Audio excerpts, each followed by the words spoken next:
जय जिनेन्द्र। सभी से मंगलाचरण के लिए सभी हाथ जोड़ लीजिए। नमो अरिहंताणम, नमो सीताणम, नमो आइरियाणम, नमो उवज्जायाणम, नमो लोये सवसाहुणम। तीन भुवन में सार, वीतराग विज्ञानता, शिव स्वरूप शिवकार, नमः त्रियोग समाधि के। पंडित दौलतराम जी कृत छह ढाला, जो कि गागर में सागर है और लघु समयसार के नाम से भी जानी जाती है, ऐसी छह ढाला का हम यहाँ पर अध्ययन कर रहे हैं। छह ढाला की प्रथम ढाल में हमने देखा कि हमने अनादि से जन्म मरण और उसके बीच के अनंत दुख सहन किए और हम यह भ्रमण करते ही जा रहे हैं। पंच परावर्तन रूपी भ्रमण भी हम अनादि से करते जा रहे हैं।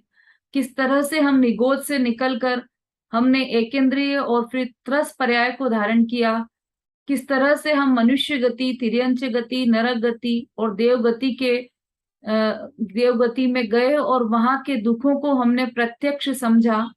यह सारी चर्चा हम पहली ढाल में कर चुके हैं। और दूसरी ढाल में प्रथम ढाल का जो कारण है, प्रथम ढाल के बनने का ही जो कारण है, प्रथम ढाल में जिस दुख की चर्चा पंडित जी ने की है, उस दुख का कारण क्या है? मिथ्या दर्शन, मिथ्या ज्ञान और मिथ्या चारित्र, ऐसे इन दुख के इन कारणों की चर्चा हम यहाँ पर कर रहे हैं। उसमें सर्वप्रथम मिथ्या दर्शन की चर्चा में ग्रहित मिथ्या दर्शन और अग्रहित मिथ्या दर्शन, इस तरह से दो भागों में मिथ्या दर्शनों को विभाजित किया है। और उसमें भी सर्वप्रथम यहाँ पर अग्रहित मिथ्या दर्शन की चर्चा चल रही है। अग्रहित मिथ्या दर्शन में सर्वप्रथम सात तत्वों के स्वरूप को हम समझ रहे हैं।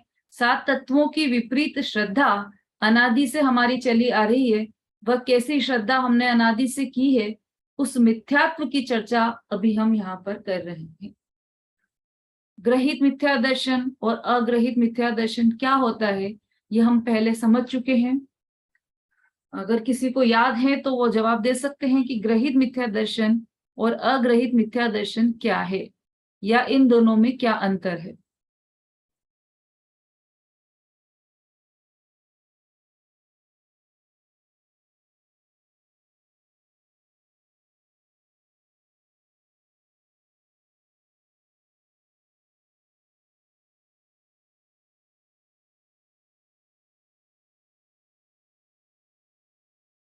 प्रमोद बालाजी।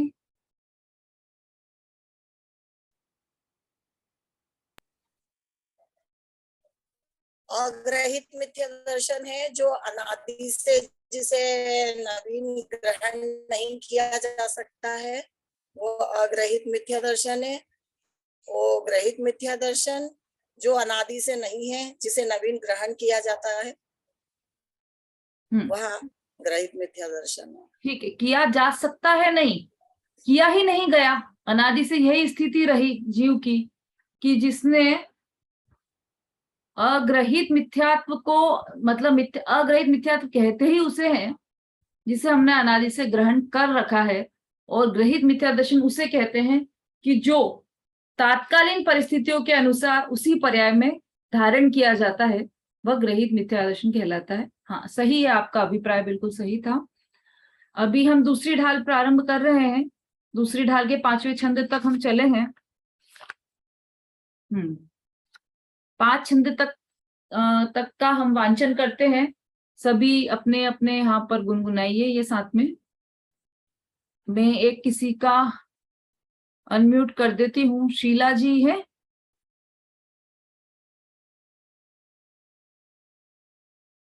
हाँ, शीला जी पूना। हाँ जी, मैं आपका अनम्यूट कर रही हूँ। आप वहां से ये दूसरी ढाल के छंद 1 से लेकर 5 तक आप बोलिएगा।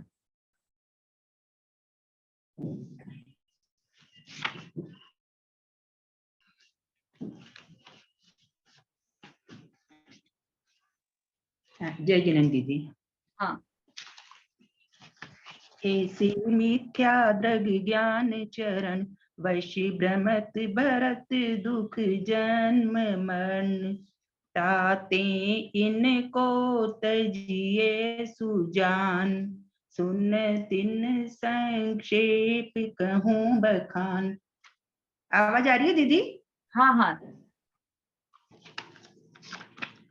दूसरा है जीवादि प्रयोजन भूत तत्व, सरधे तिन माहि विपर्यत्व, चेतन को है उपयोग रूप, बिन मूरत चिन मूर्ति अनूप।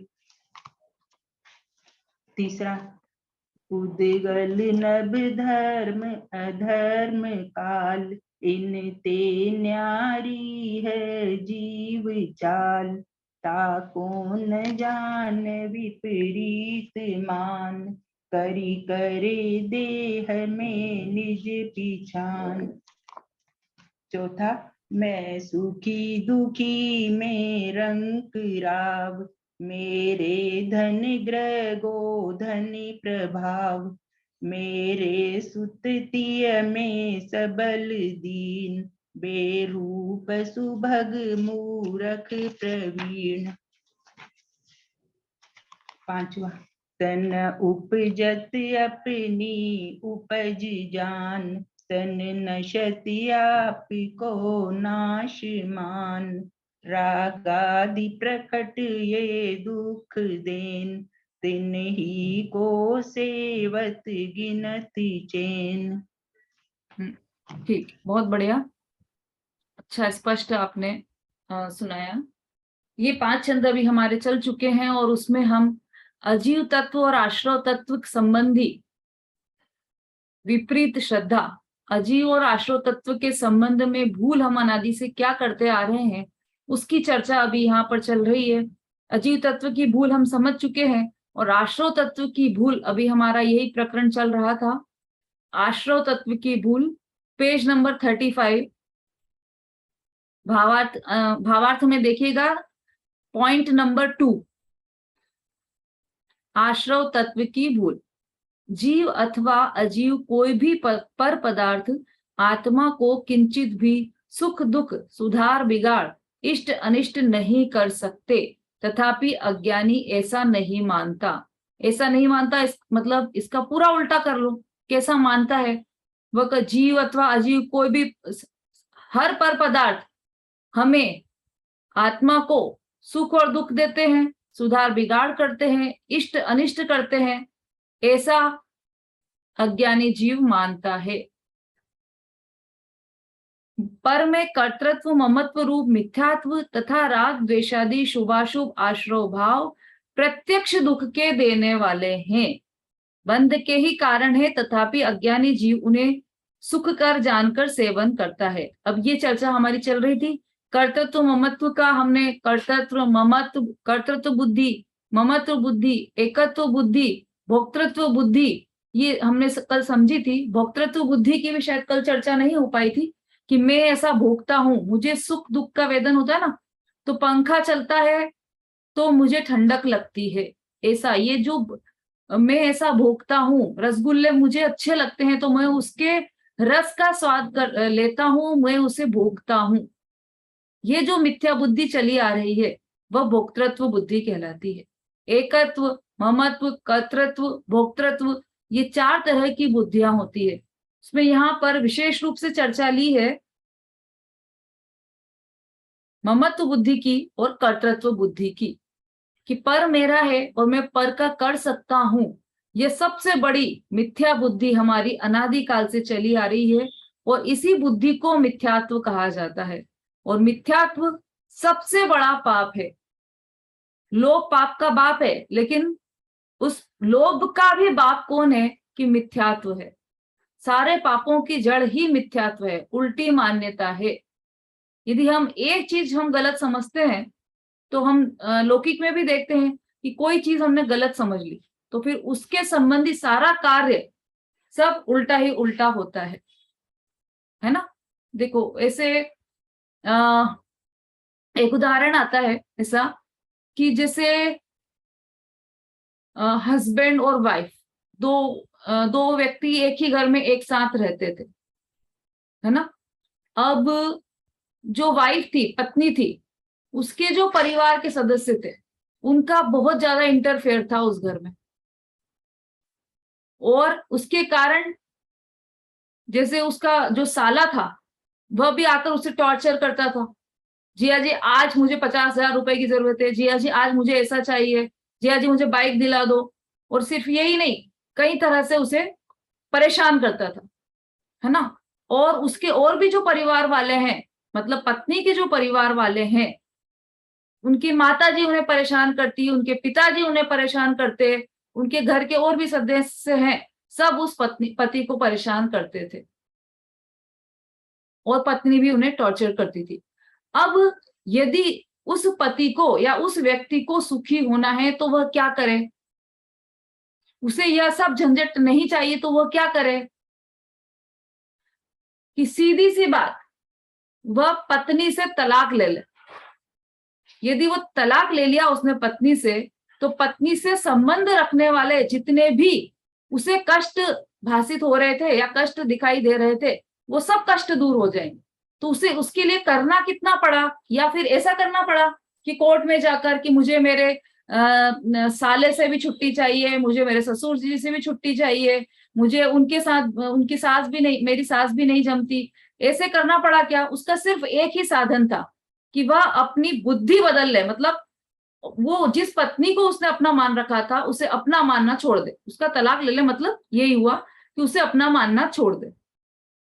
अनेक दुखों का एक कारण क्या था? कि उसे पत्नी से राग बुद्धि नहीं छूट रही थी, और जहां उसने पत्नी को अलग किया कि सारे दुखों की जो लाइन लगी हुई थी वो सब लाइन खत्म हो गई और वो सुखी हो गया। ये तो उदाहरण है, ऐसा मत समझ लेना, अपने अपने घर में ऐसा मत कर लेना। ये तो एक किसी व्यक्ति का उदाहरण है, और सिद्धांत तो यहाँ पर यह है कि वह जो मिथ्या बुद्धि है कि मैं शरीर हूं और मैं शरीर का करता हूं, और ये शरीर से संबंध रखने वाले सारे पदार्थ मेरे हैं, ऐसा यदि हमने, ऐसी जो हमारी मान्यता है, उस मान्यता के कारण उस शरीर को कष्ट देने वाले दुश्मन, मेरे दुश्मन, उस शरीर का भला अच्छा, उसको अच्छा सुख देने वाले, वो सब मेरे दोस्त, ऐसा हमने मान रखा है। जो यहां तक कि उस शरीर के मान की पुष्टि करने वाले, जैसे आपके जो पड़ोसी हैं, और पड़ोसी 4 पड़ोसी हैं, उसमें से एक पड़ोसी आपको अच्छा लगता है और 3 पड़ोसी खराब लगते हैं। क्यों? क्योंकि वह मैं कुछ बोलती हूं तो वह मेरी बात को काटती है, वो मेरी पड़ोसन, तो वह अच्छी नहीं है, और बाकी जो 3 है वह मुझे सपोर्ट कर रहे हैं, तो वो मुझे अच्छे लगते हैं। तो मुझे का यहाँ पर क्या मीनिंग निकला कि मुझे मतलब मेरे शरीर का मान, किसका? कि मेरा जो नाम है वह मेरा ऊंचा रहना चाहिए। यही तो मान है ना। मान कषाय किसे कहते हैं? कि मुझे जो तात्कालीन जो पर्याय मिली है, उसी पर्याय में अपनापन और उसी में बड़प्पन चाहना, वह मान कषाय है। उस मान कषाय की जो पुष्टि करते हैं वह सब अच्छे, और उस मन कषाय का जो पुष्टि नहीं करते वह सब बुरे हैं। तो एक शरीर से संबंध, मतलब एक मिथ्या बुद्धि रखने से ये सारे हमें जो अनंतानुबंधी संबंधी तीव्र कषाय जो हमारी चल रही है अनादि से, उसका कारण ही मिथ्यात्व है। मिथ्यात्व मतलब उल्टी बुद्धि। उसी मिथ्यात्व की चर्चा यहाँ पर की। उल्टी बुद्धि क्या है? कि पर में कर्तृत्व और ममत्व, ये मिथ्यात्व है। तथा राग द्वेषादि शुभाशुभ आश्रव भाव प्रत्यक्ष दुख के देने वाले हैं। ये विशेष बात है। आश्रव तत्व संबंधी भूल में यह विशेष बात है कि यहाँ लिखा है ना, 3 ही को राग आदि प्रगट ये दुख देन। प्रगट मतलब प्रत्यक्ष रूप से दुख के देने वाले हैं। कौन? राग आदि। अभी देखो, राग हमें दुख रूप दिखाई देता ही नहीं, सबसे बड़ी गलती हमारी है, और यह हमारी मोटी बुद्धि है। सूक्ष्मता से विचार करें हम। हाँ ममता जी, अभी आप लास्ट में प्रश्न कीजिएगा क्योंकि ये थोड़ा सा फ्लो बिगड़ जाता है। सूक्ष्मता से विचार करें कि राग ज्यादा कष्ट रूप है या द्वेष ज्यादा कष्ट रूप है, तो आपको सर्वत्र यही दिखाई देगा कि राग ही ज्यादा दुख रूप है। क्यों?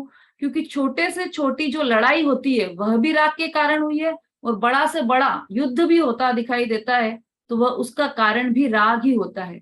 दुनिया में जितने भी हिंसा, लड़ाई, झगड़ा, मार काट, कत्ल है, ये सब के कारण द्वेष नहीं है, इन सब का कारण राग है। कैसे मान लें कि आप जाइए, गहराई में जाइए उसके। जैसे इतना बड़ा, सबसे बड़ा युद्ध किसका हुआ? राम और रावण का युद्ध हुआ, है ना। राम और रावण का बहुत बड़ा युद्ध था। तो फिर उस युद्ध का कारण क्या रहा? कि राम जी को सीता के प्रति प्रेम था, इस कारण से वह युद्ध हुआ। तो उस युद्ध का मूल कारण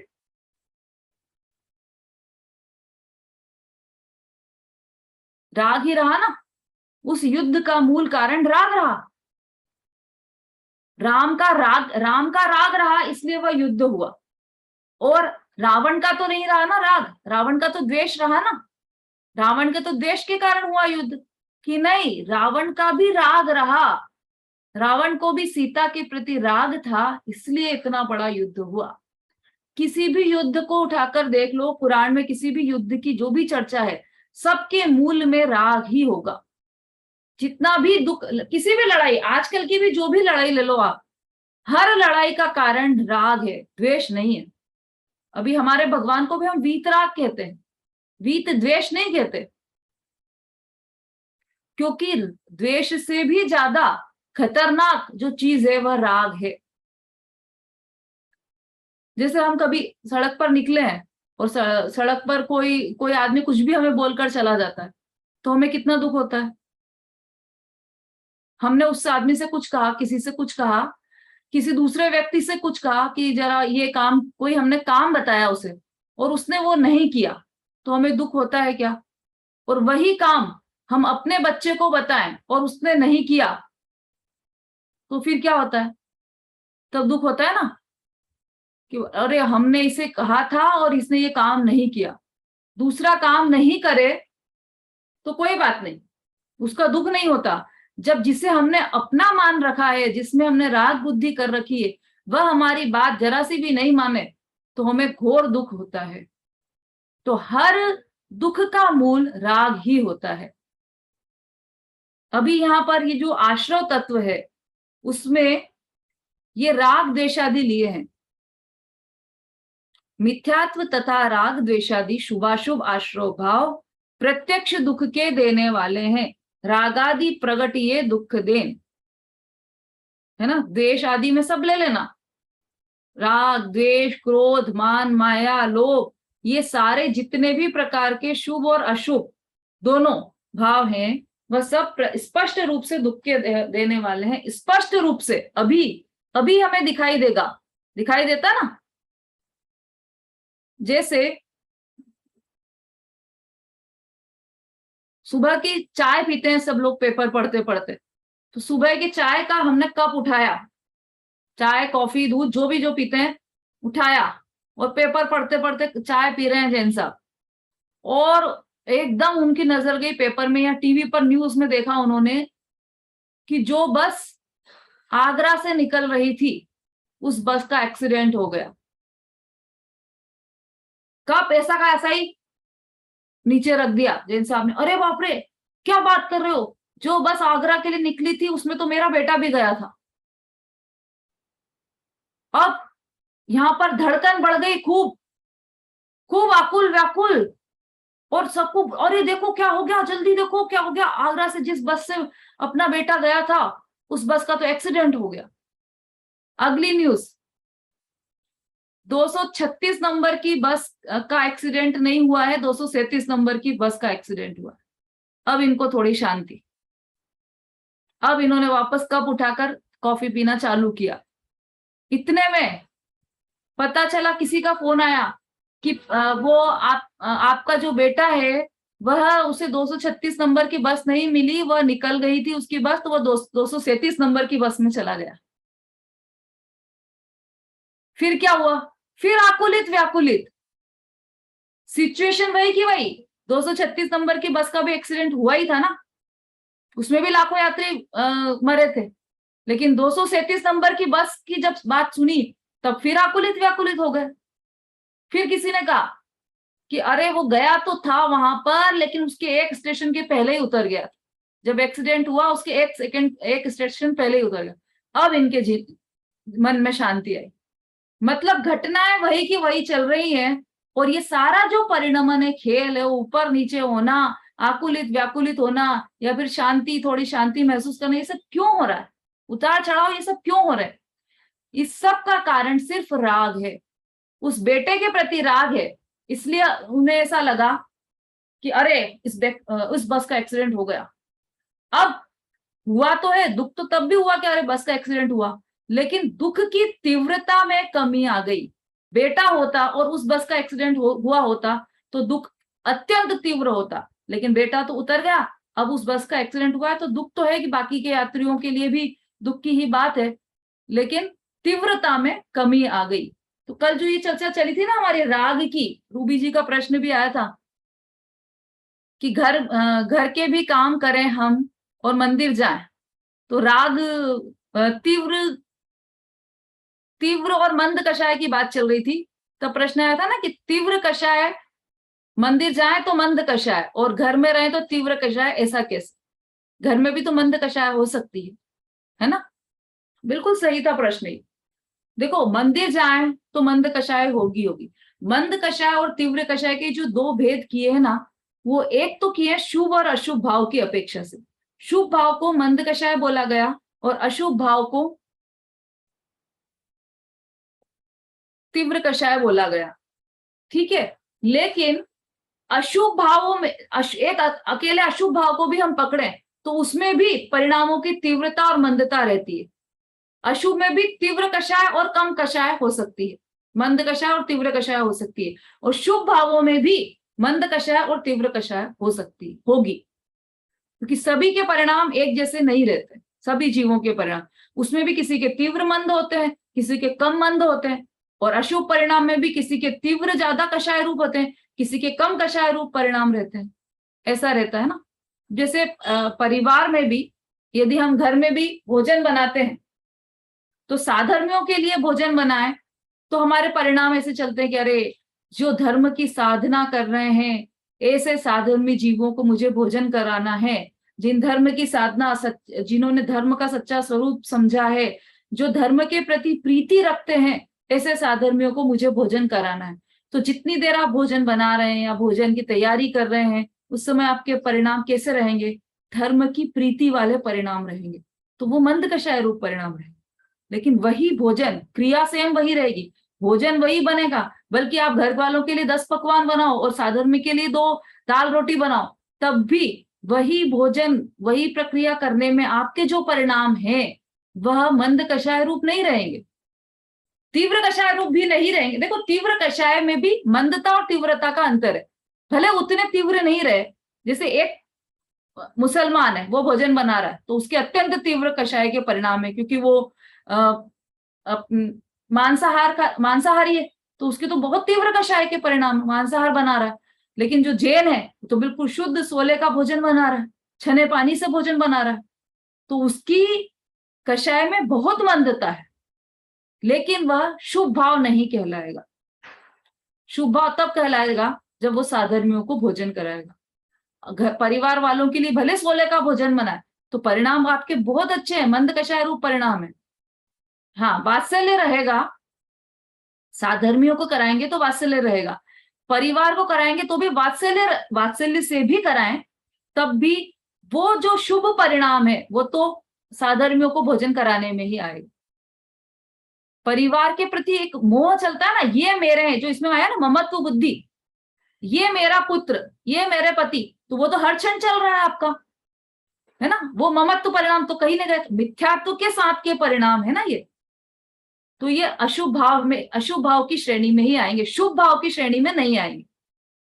और साधर्मियों से तो ममत्व नहीं है, वात्सल्य है वहां तो हमारा, एकत्व ममत्व है ही नहीं साधर्मियों से, है ना। तो ये फर्क है दोनों।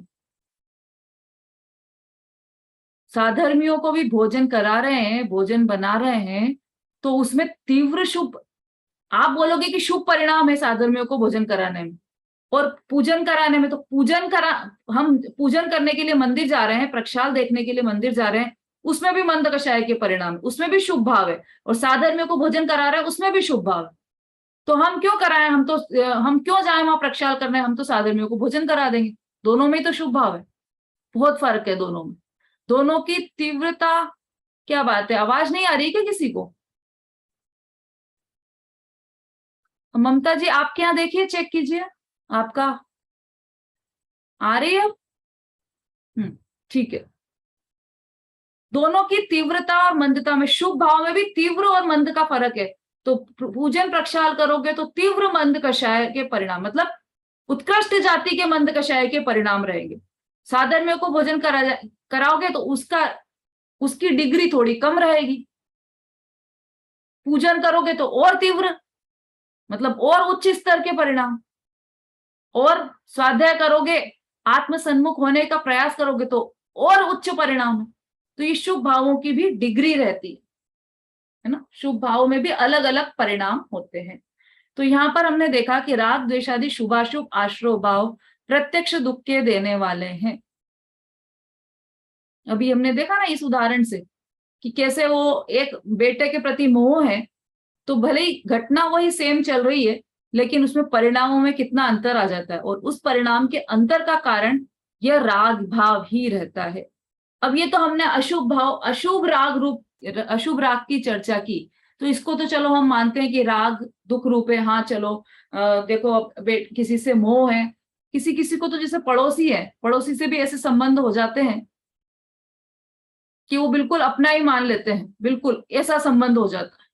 वहां पर ममत्व स्थापित हो जाता है कि ये मेरे ही, तो वहां भी दुख होता है। और किसी किसी का ऐसा होता है कि बेटा है और उससे संबंध नहीं है, झगड़ा ऐसा हुआ है कि आपस में संबंध नहीं है, तो अब बेटे को कुछ भी हो, इन्हें कुछ फर्क ही नहीं पड़ता। तो इसका मतलब क्या हुआ कि ब्लड रिलेशन और ये सब कहने की बात है, वास्तव में तो तार कहां से जुड़े जुड़े रहते हैं, ये मोह के तार जुड़े हुए रहते हैं। तो इसका मतलब ये कि जो राग रूप जो परिणाम है वह हमेशा दुखदायी है। अब अभी तो हम अशुभ भाव की चर्चा कर रहे हैं, अशुभ राग की चर्चा कर रहे हैं, तो वहां तो हमें समझ में आ रहा है कि हाँ सही बात है, पड़ोसियों से भी मोह कर लो और फिर उनके यहाँ कुछ प्रॉब्लम हो तो हमें दुख होता है, पड़ोसियों के यहाँ कुछ नुकसान हो जाए तो हमें दुख होता है। तो ये सब राग राग हमें दुख रूप दिखाई देता है ना प्रत्यक्ष रूप से। ये तो हमें अशुभ भाव में तो दिखाई दे रहा है, लेकिन तकलीफ कहां पड़ती है जब शुभ भाव की बात आती है। तो यहां पर तो शुभ आश्रय को भी दुख देने वाला बोला है। क्या कैसा लगता है हमें, क्या बात कर रहे हो? शुभ आश्रय, शुभ आश्रय कहां पर होता है? जब हम पूजन करने जाते हैं तो वहां पर शुभ आश्रय होता है। पुण्य का बंध होता है ना, वो पुण्य का बंध होता है तो उसके लिए आश्रय पूर्वक बंध होता है। तो आश्रय किसका होगा? शुभ भाव है तो पुण्य का आश्रय होता है। पुण्य रूपी जो कर्म बंधते हैं तो वो शुभ कर्म बनते हैं, तो शुभ का आश्रय होता है, लेकिन वह भी दुख के देने वाले हैं। यह एक गहरी चर्चा है। शुभ भाव भी, शुभ आश्रय भी दुख का ही देने वाला है। कैसे? कि जैसे कल परसों की कक्षा में भी ये चर्चा आई थी कि जैसे एक तोता है और दो तोते हैं, एक तोते को लोहे के पिंजरे में रखा है और एक तोते को सोने के पिंजरे में रखा है। पहले दोनों को एक बहुत ही गंदे से लकड़ी के पिंजरे में रख रखा, दोनों को वहां से निकाला और एक को लोहे के पिंजरे में डाल दिया और एक को सोने के पिंजरे में डाल दिया। बताइए कौन सुखी?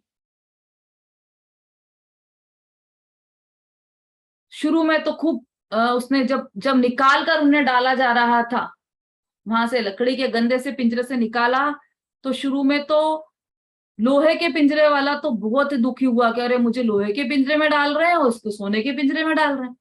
और सोने के पिंजरे वाला तोता बहुत खुश हुआ, बहुत खुश, उसकी खुशी का ठिकाना ही नहीं कि मुझे देखो सोने के पिंजरे में डाला जा रहा है और अच्छी अच्छी चीजें खाने को मिलेगी, मुझे मुझे प्यार किया जा रहा है, मेरी सेवा की जा रही है, मेरे लिए बहुत सुंदर डेकोरेट किया गया है पिंजरे को। उसकी खुशी का ठिकाना नहीं। फिर थोड़े दिन बाद उस समझ में आया कि चाहे लोहे के पिंजरे में रखा हो जिसको, वो भी बंधन में है, और मुझे सोने के पिंजरे में रखा है तो मैं भी बंधन में हूं। उस समय नहीं समझ में आ रहा था मुझे कि मैं बंधन में हूं, लेकिन उस समय तो मुझे क्या दिखाई दे रहा था कि मैं तो सोने के पिंजरे में हूं और मुझे ये पकवान दिखाई दे रहे थे। लेकिन अब मुझे समझ में आ गया कि चाहे कैसा भी हो, बंधन तो बंधन ही है। बिल्कुल इसी तरह शुभ भाव और अशुभ भाव का भी खेल है। शुभ आश्रव अशुभ आश्रव हुआ तो उसके फल में क्या हुआ कि कर्म ऐसे बंधे कि नरक तिर्यंच गति में जन्म हुआ, नरक गति में जाना पड़ा, तिर्यंच गति में जाना पड़ा, नरक के दुख सहना पड़े। और शुभ आश्रव हुआ तो उससे जो कर्म बंधे, शुभ कर्म बंधे, उसके फल में क्या हुआ, उसके फल में कौन सी गति मिली कि स्वर्ग गति मिली, मनुष्य गति मिली, स्वर्ग गति मिली। तो स्वर्ग गति मिली तो वहां पर क्या हुआ कि बहुत अच्छा आराम मिला, विलास मिला, कंठ में से अमृत झड़ जाता है, घूमने फिरने को मिला और शारीरिक कोई भी कष्ट नहीं, इतना सुंदर सर्वांग सुंदर देह मिला, इतनी इतनी इंद्राणियां मिली, देवियां मिली। फिर क्या हुआ, तो अभी शुरू में तो बहुत खुश हुआ, फिर जैसे उसे पता चला कि मैं अभी भी बंधन में हूं और मुझे यहां से निकलकर पेड़ बनकर खड़े रहना है वर्षों तक, उसके दुख का ठिकाना नहीं रहा। उस समय भले उसे लगे, लेकिन है उस समय भी वो कष्ट रूप ही। शुभ भाव हो चाहे अशुभ भाव हो, दोनों ही कष्ट रूप है, दोनों ही आश्रव प्रत्यक्ष दुख के देने वाले हैं, बंध के ही कारण है, मोक्ष के कारण नहीं है। दोनों से भले संसार का बंध हो